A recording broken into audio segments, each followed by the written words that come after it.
আসসালামু আলাইকুম। এই যে আমি এই মগের ৩ মগ চিনি দিয়ে ক্যারামেল করতে দিয়ে দিলাম, চুলা ধরাই দিলাম।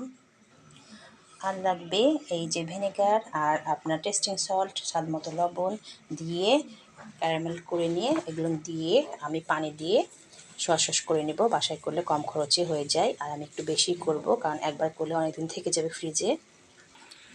যেহেতু সোয়া সস বানাবো, কালারটা একটু ডিপ হয়ে যাক, তারপরে পানি দিয়ে দেবো আর বাদবাকি উপকরণগুলো দিয়ে দেবো। এই যে পানি দিয়ে দিলাম, এখন 10 মিনিট জাল দিয়ে দিব আর টেস্টিং সল্ট, ভিনেগার এগুলো সব দিয়ে জাল করে নেব 10 মিনিট। ভিনেগার দিয়ে দিলাম 2 টেবিল চামচ, যেহেতু আমার সোয়া সস বেশি, আর 1 টেবিল চামচ সাদা চিনি দিয়ে দিলাম। দিয়ে ভালো করে নাড়াচাড়া করে আর একটু ফুটাই নেব। হয়ে গেছে আমার কত সুন্দর সোয়া সস। এবার চুলা বন্ধ করে ঠান্ডা করে বোতল ঢেলে নেব। এই যে দেখুন সোয়া সসটা কত সুন্দর পারফেক্ট হয়েছে, স্বাদটাও সুন্দর হয়েছে দোকানের মতো। এখন বোতলে ভরে নেব। মাশাআল্লাহ, আমার দেখুন কতগুলো হয়ে গেল।